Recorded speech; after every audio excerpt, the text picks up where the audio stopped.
Brought to you by Biz Analyst by Khata Book.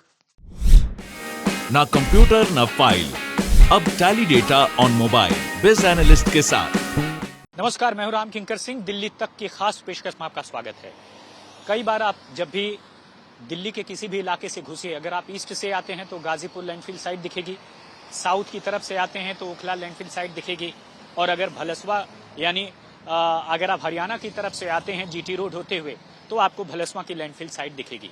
अगर मैं आपको बताऊं कि टोटल तकरीबन 253 लाख टन कूड़ा दिल्ली में पड़ा हुआ है इन तीनों लैंडफिल साइट पर।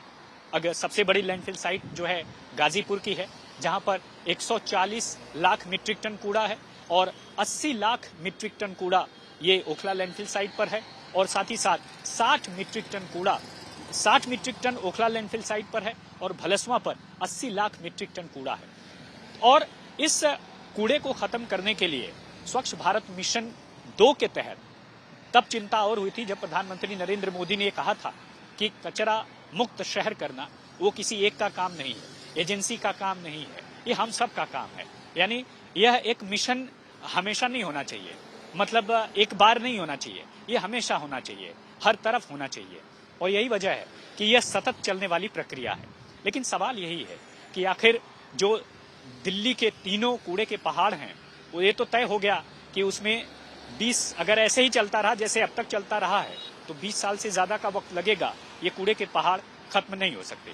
लेकिन एक अच्छी चीज क्या दिखाई दी इन दिनों, वो ये कि केंद्र ने तकरीबन 776 करोड़ रुपए का प्रोजेक्ट ये बिल्कुल पास कर दिया है तीनों लैंडफिल साइट को खत्म करने के लिए, उसके 253 लाख टन कूड़े के पहाड़ को खत्म करने के लिए स्वच्छ भारत मिशन के तहत, और साफ तौर पर इसे कचरा मुक्त शहर बनाने की बात कही गई। याद कीजिए, जब भी स्वच्छता मिशन या स्वच्छता रैंकिंग आती है तो हमेशा एमसीडी फिसड्डी हो जाती है। आप जानते हैं ऐसा क्यों होता है? ऐसा इसलिए होता है क्योंकि स्वच्छता रैंकिंग में वो आगे आएंगे कैसे, जब तीनों लैंडफिल साइट उनको मुंह चिढ़ा रहे हैं। करोड़ों करोड़ रुपए खर्च हो गए हैं, बावजूद इसके जो दिक्कत है वो अभी जस की तस है, और यही वजह है कि ये पहाड़ खत्म होने का नाम नहीं ले रहे। लेकिन केंद्र का जो 80% पैसा केंद्र देगा इन कूड़े के पहाड़ को खत्म करने के लिए, बाकी 20% राज्य सरकार देगी। इन दिनों एक अच्छी चीज ये हुई है कि कूड़े के पहाड़ खत्म होंगे, उसकी एक आशा उम्मीद दिखने लगी है। आशा उम्मीद इस सेंस में कि पहले जब भी कूड़े के निस्तारण की, कूड़े के छटाई की बात होती तो निगम में 15 सालों से बैठी बीजेपी का साफ तौर पर कहना है कि काम करें तो करें कैसे, कूड़े की छटाई करें तो करें कैसे, निस्तारण करें तो करें कैसे, जब राज्य सरकार यानी दिल्ली सरकार पैसे देने में अड़ंगा डाल रही है। और दिल्ली सरकार का बार बार आरोप होता है कि कूड़े की छटाई के लिए जो ट्रॉमेल मशीनें लगाई गई हैं उसमें भ्रष्टाचार होता है, और अलग अलग कंपनीज को उपहार स्वरूप ये टेंडर दिया जाता है। विपक्ष के लोग कई बार ये सवाल उठाते हैं, ऐसे में तकरार होती है और काम नहीं होता। ऐसे में अब जब नगर निगम विधेयक 2022 कानून बन चुका है, तब ऐसा लगता है कि अब कूड़े के पहाड़ को खत्म करने के लिए जो वित्तीय संकट था वो करीब करीब खत्म होता नजर आ रहा है। और अगर इच्छा शक्ति रही, राजनीतिक इच्छा शक्ति रही, तो साफ तौर पर कूड़े के पहाड़ को खत्म करने का जो सिलसिला है वह और रफ्तार पकड़ेगा, और आने वाले वक्त में ये कूड़े का पहाड़ और ये आग जैसी आपको दिख रही है वो दिखे भी नहीं, क्योंकि एक कूड़े के पहाड़ जब खत्म हो जाएंगे तो जाहिर तौर पर इससे संबंधित जितनी भी समस्याएं हैं वो भी खत्म हो जाएंगी।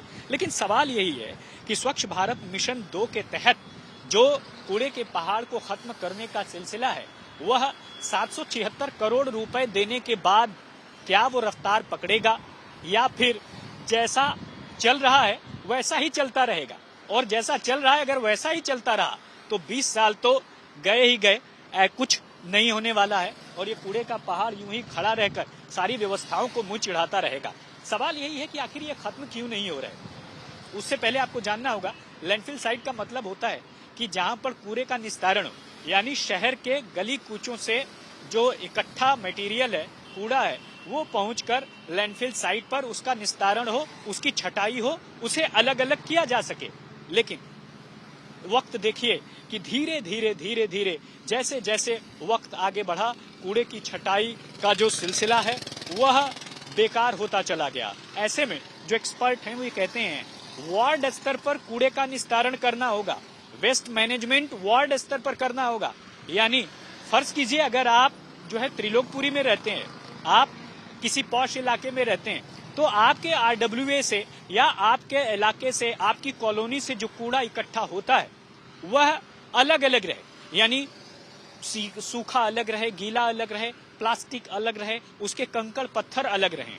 लेकिन हो यही रहा है कि सालों साल से जो कूड़े की स्थिति है वो जस की तस है। यही वजह है कि आने वाले वक्त में इस तरह के कूड़े के पहाड़ और बनेंगे, मैं कह रहा हूं और बनेंगे, अगर इन्हें खत्म करने की इच्छा शक्ति नहीं जगी, खासकर राजनीतिक इच्छा शक्ति। तो दिल्ली तक की खास पेशकश में आज बस इतना ही। मुझे मेरे वीडियो कैमरामैन दीपक बिष्ट के साथ दीजिए इजाजत, फिर हाजिर होंगे आपके लिए एक नए मुद्दे को लेकर, जिसमें जाएंगे किसी मसले की जड़ में, उसकी तह में, और पता करेंगे कि आखिर वो समस्या हमारे आपके बीच है तो क्यों, और उसे खत्म करेगा कौन, और उसकी खत्म करने की जिम्मेदारी किसकी है। तो बने रहेगा दिल्ली तक के साथ। अगर आपको ये वीडियो अच्छा लगा तो जाहिर तौर पर न केवल लाइक कर दीजिएगा, कमेंट कर दीजिएगा, बल्कि सब्सक्राइब करना मत भूलिएगा।